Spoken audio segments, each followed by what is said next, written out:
Mais il y avait quand même tellement de monde que finalement, ça a posé des problèmes et donc il a fallu faire des licenciements dans certains secteurs. Et comme ça fait boule de neige, les licenciements se sont retrouvés partout.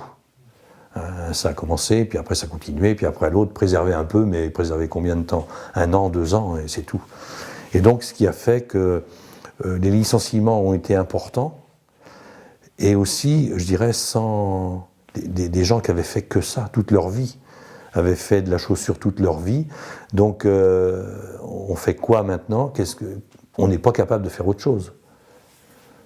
Alors qu'ils étaient capables, alors que des gens ont été capables de faire autre chose. Mais effectivement, ça posait des gros problèmes, parce que les personnes, et qui vivaient quelquefois en famille, dans la même entreprise, où il y avait plusieurs personnes de chaque famille, et donc ces personnes-là, du jour au lendemain, se sont retrouvées sans travail, et avec des impossibilités de retrouver du travail, parce que aussi c'était contracté un peu partout, l'économie. La crise n'était pas forcément... Elle était essentiellement dans des entreprises ou dans des sociétés de main-d'œuvre, mais aussi un petit peu d'une manière générale.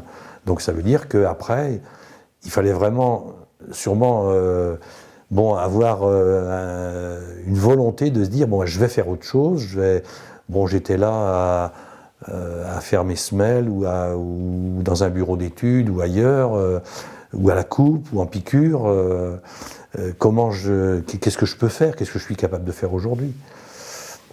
Donc ça a forcément transformé complètement, même je dirais, le rapport entre des couches sociales éventuellement.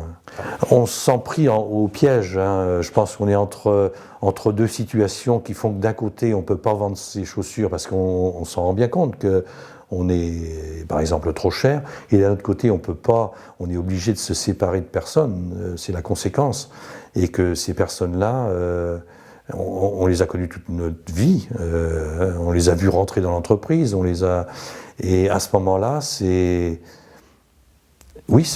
compliqué, et on n'a pas la solution. Enfin si, la seule solution, c'est de dire il faut licencier, il faut diminuer le nombre de personnes.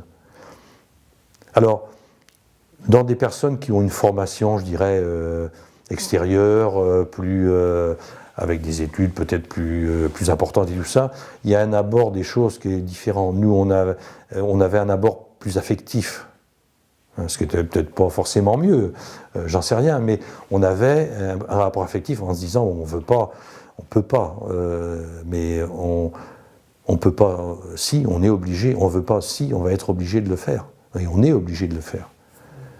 Et les messages qu'on pouvait faire passer, c'était d'abord, mais ces messages-là n'étaient pas forcément entendus, et finalement on s'est trouvé dans des positions, tous les gens qui étaient en direction, à être obligé de se défendre, parce que syndicalement parlant, c'était quand même appuyé, c'était normal aussi que ça soit appuyé, mais c'était très appuyé, donc on se retrouvait avec on devait donner des réponses à des questions qui n'en avaient qu'une réponse, mais qui n'étaient pas admises.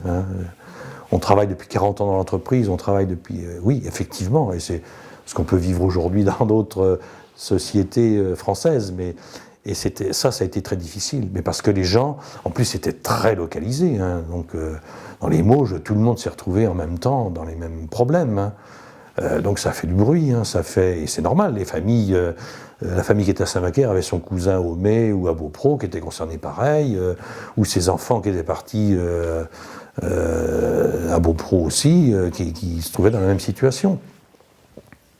Donc il a fallu défendre, expliquer, mais pas faire comprendre, c'est normal.